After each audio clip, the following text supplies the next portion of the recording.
የካርቦሃይድሬት ምግቦች ሲበሉ የደም ስኳር መጠን ከመጠን በላይ እንዳያልፍ ወይም ምግብ ባነሰ ጊዜ ከመጠን በታች እንዳይወርድ በሰውነት ውስጥ የመቆጣጠሪያ ሥርዓት አለ። የደም ስኳር ከፍ ሲል በሰውነታችን ውስጥ ኢንሱሊን መጠን ይጨምራል።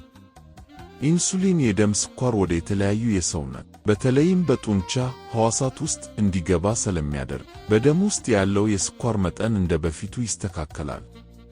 ምግብ ሳይበላ ሲቀር ደግሞ የደም ስኳር ከትክክለኛው መጠን እንዳይወርድ በጉበት ውስጥ የተጠራቀመ ስኳር ስለሚለቀቅ የደም ስኳር መጠን የተስተካከለ ይሆናል። የዚህ የደም ስኳር መጠን ቁጥጥር ሲበላሽ የደም ስኳር ከፍ እና ዝቅ ማለት ያመጣል።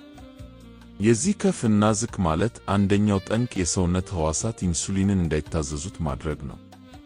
ለወትሮ ኢንሱሊን ሲያገኙ የደም ስኳርን ወደ ውስጣቸው የሚያስገቡት ሕዋሳት ይህንን ስለማያደርጉ ሰውነት ተጨማሪ ኢንሱሊን ማምረትና ደም ውስጥ መርጨት ይጀምራል። ጠንካራ ምሽግ ለመስበር እንደተላከና እንዳልተሳካለት የጦር ሰራዊት ሌላ ተጨማሪ ሰራዊት በየጊዜው እየተላከ በመጨረሻ የሰራዊት እጥረት ቀጥሎም ጠቅላላ ሽንፈት እንደሚከተል ሁሉ ሰውነታችንም በመጨረሻ ኢንሱሊን መስራት ሊያቆም ይችላል። በዚህ ጊዜ የስኳር በሽታ ሊከተል ይችላል። ሕዋሳት ኢንሱሊንን እንዳይታዘዙ የሚያደርጉ 4 ሁኔታዎች አሉ። አንደኛውና ዋነኛው ከመጠን ያለፈ ውፍረት ነው። ሁለተኛው የአካል እንቅስቃሴ አለማድረግ ነው። በእነዚህ ምክንያቶች በሰውነታችን ውስጥ ያለው ጮማ በዝቶ ነገር ግን የጡንቻ መጠን በአንጻሩ ይቀንሳል። የጡንቻ ሕዋሳት የደም ስኳርም ሆነ ኢንሱሊንን በቅልጥፍና መጠቀም ሲችሉ የጮማ ሕዋሳት ግን ይህንን ማድረግ አይችሉም። ሦስተኛውና መጠነኛ እገዛ የሚያደርጉት የምግብ ቅባቶች ናቸው።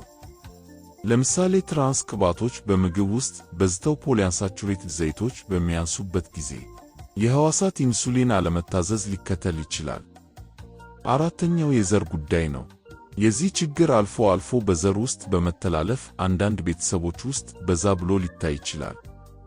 የሕዋሳት በኢንሱሊን አለመታዘዝ ጣጣው ከስኳር በሽታ አልፎ የደም ግፊት ብዛት፣ በደም ውስጥ ያሉትን መጥፎ ቅባቶች VLDL ከፍ ማድረግ፣ ጥሩውን HDL ቅባት ማሳነስ፣ የልብ በሽታና አንዳንድ ካንሰሮችም ናቸው።